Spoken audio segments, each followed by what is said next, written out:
Hello everyone, welcome back to my channel. My name is Becca and today we are going to have a bit of a sentimental video. So, DJ Becca, cue the music.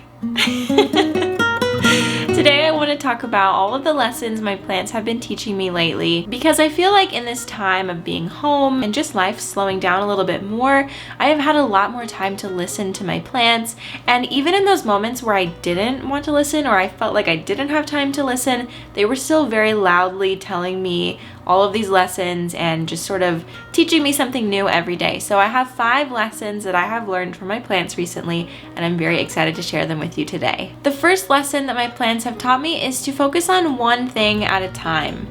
I think as a person who is a very high achiever, or at least wants to be a high achiever, it's very common for me to always be looking at the next best thing or the next thing that I can do to propel myself further. And oftentimes I don't really give myself time to sit with my accomplishments or sit with the good things because I'm just very quickly trying to brush past it and look at the new things that could happen, the new possibilities. And with that, I'm really bad at celebrating myself. I don't usually tell people close to me when exciting things happen, or if I do, I take like a really long time to share that with them.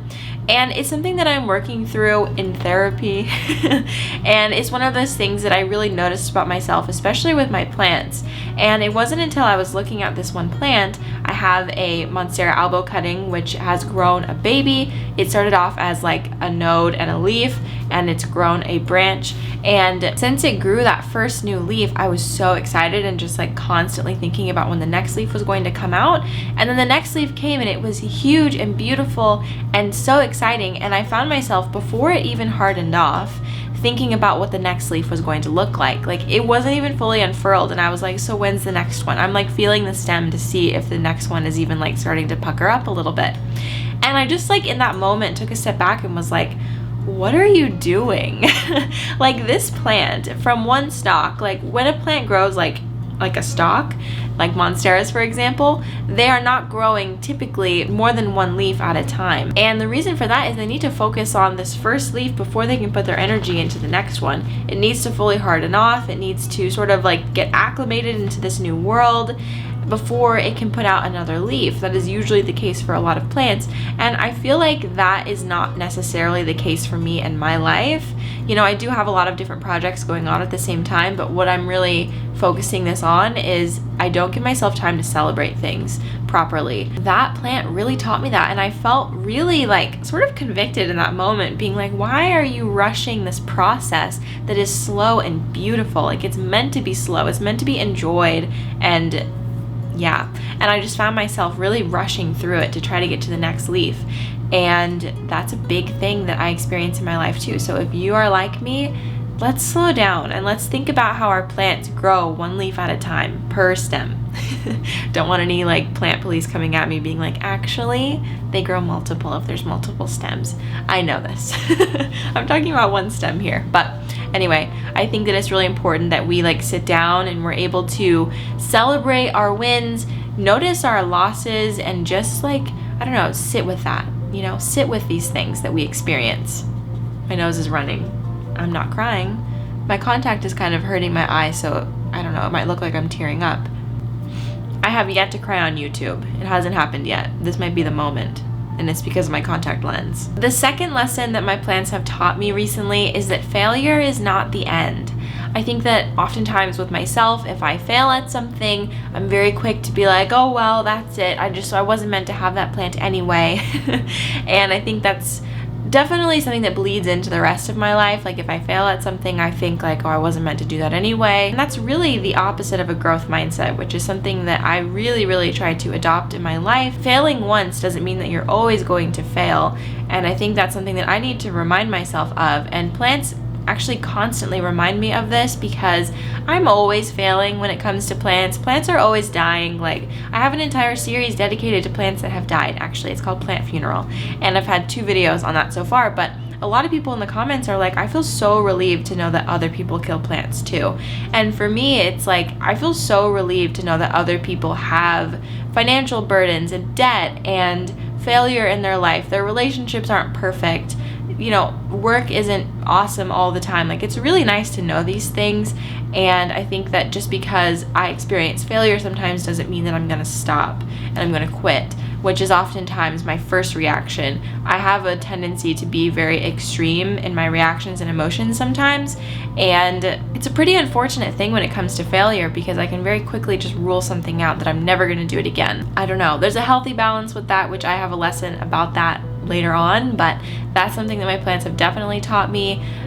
For example, I was thinking about it with my Monstera adansonii, which actually is right here. That was not like purposeful product placement, but it works. So this is a Monstera adansonii, and I had one just like this a few years ago, or actually a year ago, yeah, in March last year, and I killed it epically. And I thought to myself, well, Monstera adansonii just is not for me. I'm not going to be able to do it, which sometimes there are plants that are not for me, but this one I needed to try again. And when I tried again, I've had much more success, and it's been very encouraging to see this plant do so well. And it kind of reminds me that like every individual plant will act differently, because every environment is different, every individual plant is different. My second time around with the Monstera adansonii has really taught me a lot about persevering through failure, and I'm really glad that I have this plant as a beautiful reminder of that. It sits on my desk and I work with it every day, and it just is a beautiful reminder of that. So in this vein of failure and trying again,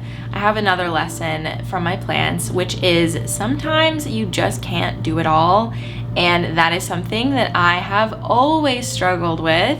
I remember, you know, when I was much younger, like in high school or something, I was constantly packing my schedule. And I'm definitely a person who says I'm better when I'm busy. And I say that at work a lot, actually, but I think in a work setting that is true. Like, it's better for me. I'm a lot less lazy if I know that I have a lot of things to do. But like, if I know that I only have a few things to get done, I have a tendency to get nothing done, or do like one task in 8 hours rather than doing 5 tasks in 8 hours, because I only have that one task. You know what I mean? It's a flaw. It's a character flaw. But something that I have noticed is I tend to pack my schedule even still as an adult. And whether it means like I'm trying to be everything for everyone, or I'm not saying no to things that I know will stress me out, I'm really bad at that. And when it comes to plants, like tying it in with plants, there are just some plants that are high maintenance that are just not gonna work. You can't have them. And for me, that has been like a lot of Calathea, Maranta, just the Maranthaceae family. We don't really get along typically, but I have one Calathea, a Calathea orbifolia, and it is so happy. And I would rather have that one really, really happy Calathea orbifolia over having like 5 semi-happy Maranthaceae members.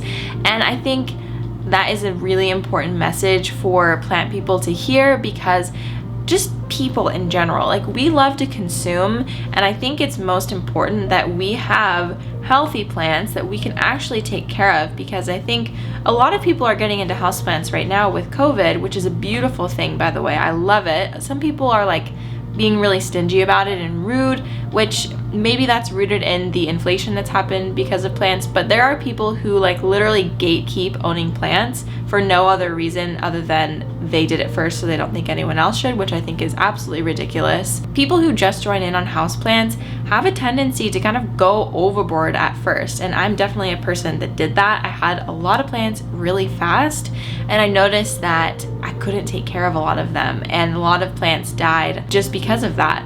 And so what I'm learning now is it's better to have less, because that eventually will be more. You know what I mean? Like, when you can really cater to those plants' needs, they will grow and they will get bigger and bigger, and you can share them with other people. I think that's really important to like constantly remind ourselves of in a consumer's market, that we don't need to have everything. And something that my friend's mom actually says, and I've never heard it from her mom, but she's told me this before, is that you can have it all, just not all at once.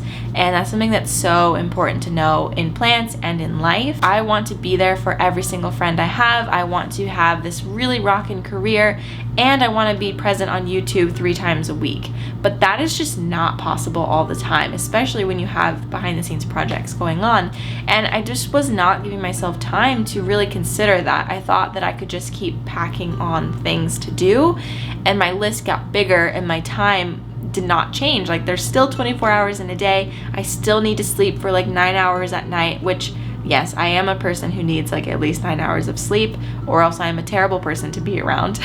So with that, I have learned that it's okay to say no. It's okay to give some plants away if you're overwhelmed, and it's okay to just not have certain plants because you know that they're a lot of work. And the 4th lesson, I think, is especially prevalent in a time such as now, and that is to find contentment in the little things.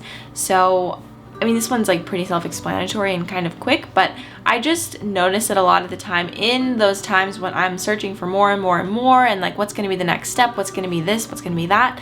I forget about the little joys in life. And I was sort of reminded of this one day when I was walking around with Leo outside, and he really wanted to go on a car ride, and I was like, come on, Leo, like, I really don't want to do that right now. I have all these other things I need to do. But Leo loves sitting in the car with his face out of the window, and that to him is like the most fun thing in the world.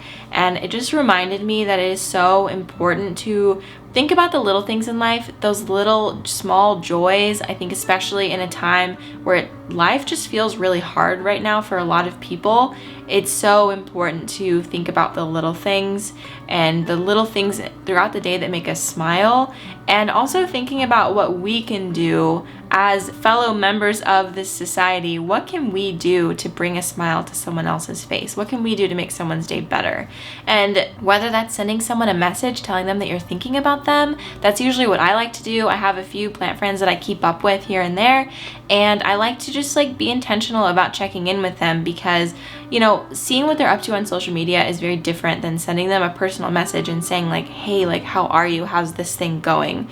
And I think like just remembering that friendships and life happens outside of the internet still. Our simple joys should not always come from the internet. A lot of our joy should come from people around us, or even ourselves, more so than anything. Like, finding joy within yourself is so much more important than finding joy in anything else. And that's a journey. Like, that is not something that happens overnight. That's not something that happens over a couple of years. That is like a lifelong journey of finding those simple joys within yourself and being okay on your own. Even when you're in a relationship, when you have a partner, when you live with roommates, like, not to get weird here, but in the end, you really have yourself. And if you're not happy with yourself, I don't, you know, like, what is your life then, you know? So that's something that I've been really mulling over in my mind. How can I be most content with myself in the little things, and not so much rely on everyone else for joy and all these outside things? What can I do to find that in myself and in my personal practices? And the last lesson my plants have been teaching me is that life goes on without us, without me, and that has been really instrumental and just sort of removing myself from the equation, because as I've spoken about in this video, I put a lot of pressure on myself to be something, to like show up in some way, and it's really important that I specifically remember that I'm not that important. I'm not that big. There are things that are way more important than me. So it kind of makes it a little bit easier when I don't upload a video on a Tuesday or a Thursday, or when I don't show up on Instagram for a while. Life still goes on, and this sort of, I have this image in my mind of like, you know, like post-apocalyptic movies where they usually show like a big city like New York or Chicago, and they are completely taken over by plants, and you just see like a ton of vines and all these things just like taking back over the city and growing wherever they want. Life will always move on without us, because these plants were here before us and they will be here after us. Hopefully, we hope, if we can take care of our earth, that will be a possibility. But I think it's really important to sort of take a step back and remove yourself from the equation a lot of the time. Life finds a way, you know? And that's something that's said in Jurassic Park, and it just popped in my head. I watched Jurassic Park for the first time yesterday, actually, with Daniel, and like, life finds a way, you know what I mean? It's very interesting. And so it also takes a lot of pressure pressure off of us with our personal plants, because if we're having a really bad mental health day, or we're just like having a busy day in general, we don't need to feel guilty for not being able to water our plants that day, for not being able to, I don't know, put them on a moss pole this week. You know, whatever our life looks like, whatever plant chores we need to get done, we should not feel guilty if it takes a little bit longer to get to them, because ultimately plants, or really any one thing, should never be your entire life, because once that is gone, what does your life look like? You know, that just popped up out of nowhere. But we definitely should strive to be multifaceted people with multiple interests, multiple hobbies, multiple important people in our lives, that we're not just relying on one person or one thing to get that fulfillment. And with plants, like, it's very comforting to know that, like, yeah, I didn't get to water that plant, like, even if it was like up to 3 or 4 days that I noticed it needed water, but I can water and it will be fine. It will live, it will survive. We might lose some leaves, but the plant is gonna be okay. It will pull through. Life finds a way. So I hope that you enjoyed watching this video. I hope that it gave you a sense of relaxation. Perhaps it gave you some things to think about in your life, your plant journey. Maybe just give yourself some grace during this time, which is something that I definitely need for myself. I think it's very important that we are nice to ourselves, something that one of my friends in college used to say as well. Anytime I'd say something negative about myself, she'd say, hey, don't talk about my friend like that. Because it's just a really great reminder that we can be so mean to ourselves, and we need to stop doing that. We gotta focus on the good things and what we can do to have positive self-talk, especially during a pandemic. Things are crazy. Life is hard. Unemployment is high. Like, things are not as they should be. And I think it's very important that we give ourselves grace, and we give ourselves the ability to mess up, and we give ourselves the space to figure it out. So with all that being said, I hope that you enjoyed this video. I hope that you found some value from it, and ultimately I hope that it made you smile. So thank you so much for watching this video. I will see you guys in my next one. Bye!